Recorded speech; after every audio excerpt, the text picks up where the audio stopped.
Hi, welcome to my channel. In this video, we will be talking about Ovid. One of the most famous works of Ovid is Metamorphoses. But here, in this video, we will not be exactly talking about his famous work, Metamorphoses, but we will only talk about his life and the genre. We'll try to decide what is the genre of this Metamorphoses and what led him to write this kind of work. What are the specifications of his earlier poetry and how he turned from a different kind of poetry to write Metamorphoses, which he considered to be an epic. In the very beginning, we will be talking about his birth. His birth took place at a very historic time. He was born 1 year after death of Julius Caesar. Julius Caesar is the title of one of the plays of Shakespeare, and he was a historical personality, the ruler of Roman kingdom. We are told that Ovid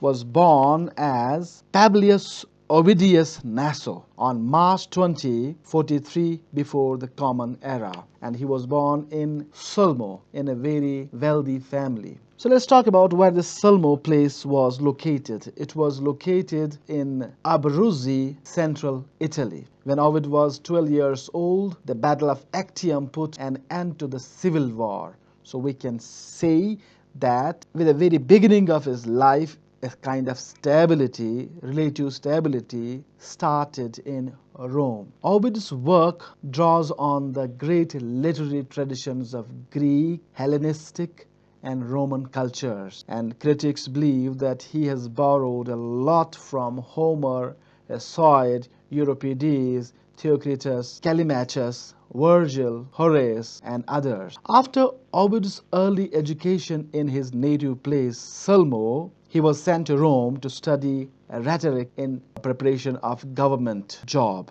or political job by his father. But we are told that Ovid himself tells it about himself that he claimed to be a writer.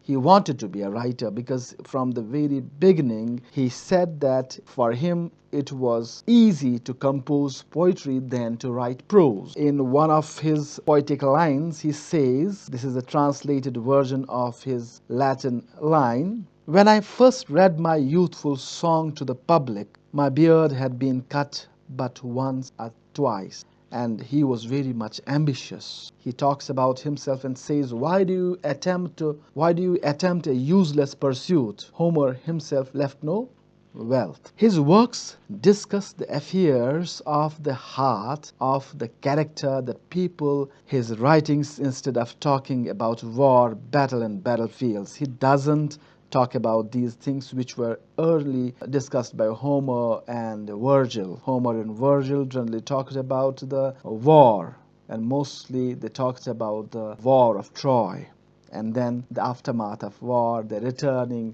journey of those war heroes from Troy to Greece. During the first 25 years before reaching his prime age, Ovid wrote only elegies. You must be very much surprised that the poet wrote elegies when we have already talked about that he didn't talk about war, he didn't write about battles. So what is the opposite of battles and war? It is love, it is romance. But here, when students listen, when students read that his earlier poems were related to elegy, or they were called elegies. So it is not a common elegy, it is a different kind of elegy. It is a sad song of a lover. And some of his works, initial works, are Amoris, Heroide, Ars Amatoria, Remedia Amoris. So Amoris in Latin means love. Amor means love. So some critics have reversed it. You can say, if you spell Roma, because Rome was known as Roma at that time,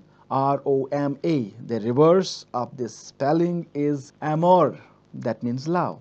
So first he wrote these love elegies, and then he turned to the realm of didactic. Didactic is when you try to teach, when you try to say how the things are done.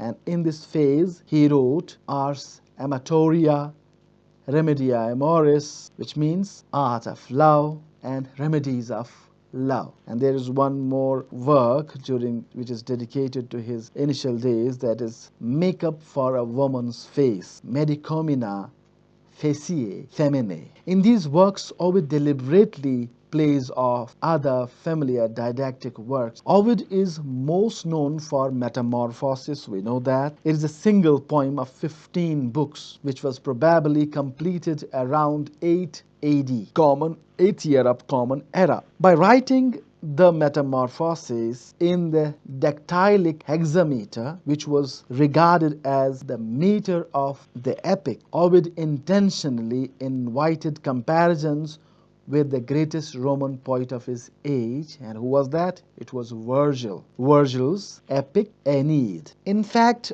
Ovid explicitly pokes fun at the storyline of Aeneid and its one main protagonist. You know, Ovid's Metamorphoses doesn't have a single hero, a single protagonist. It is rather a very long poem of 12,000, almost 12,000 lines, and it comprises of 15 books. And there is not one single story. We know that there is not one single hero or the main character here in this so-called epic, and there is neither one story, one single story. We have 250 stories, myths, roughly 250 myths, 250 stories in Ovid's Metamorphoses. So how can you say that a work which is as long as 12,000 lines, of course that is of epic length, it is 15 books, but there are two major shortcomings. And what are those shortcomings? The first one is it doesn't have a single hero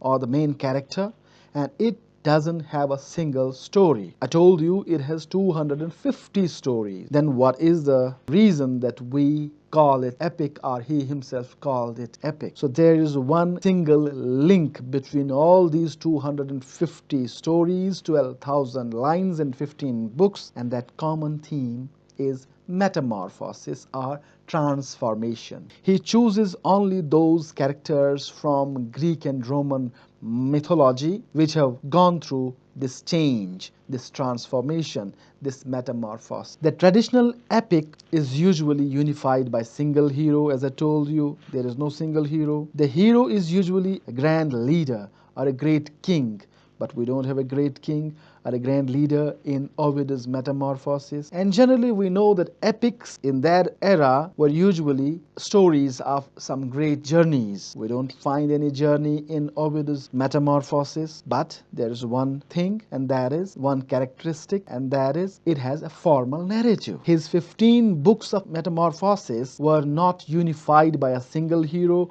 who has cross-reference and climatic closure. He rejects the long narrative form as being tedious, because we know his poem is some 12,000 lines long and has 15 books. He praises this. He says that there is nothing wrong in long poems, but he criticizes the reader gets bored by reading only one story. So instead, there must be many stories. So he is in a way a modernist in the present terminology. Here was Ovid declaring that that he would write a long and totally comprehensive poem that was also fine spun and refined, but he did a different thing. He composed many tales, roughly 2,050 tales, who have only one common thread in them, and that is the thread of metamorphosis, transformation. Ovid found himself in great danger. In 8 AD, Augustus, who was now the new ruler of Roman Empire, exiled Ovid. So here we need to talk about a few things about Augustus. King Augustus wanted to purge Rome from all immoralities. And it was not only the people like Ovid who were exiled from being immoral. We don't actually know the reason why Ovid was exiled from Rome by the ruler Augustus, but he is generally accused of being immoral or composing the poems related to adultery, related to sex, and similar things. I was talking about Augustus. Augustus didn't exile only Ovid and persons like Ovid. He even is believed to have exiled his own daughter Julia for adultery. Emperor Augustus wanted Rome to return to her earlier age of religious dedication and morality. But the exact cause of Ovid's exile, as I told you, is unclear. Ovid writes that he had composed a poem called Poem and a Mistake, and he believes that it was this poem which led to his downfall. But we still don't know whether it was reality or not, whether he was exiled by Augustus because of this poem. But we know at the same time that he had composed those love songs, those didactic songs for young men and women, and he taught his generation how to seduce each other. That was perhaps the cause that the government of his time punished him for this kind of so-called immorality. So in the next video, we will be talking about the structure of metamorphosis. Until then, bye-bye.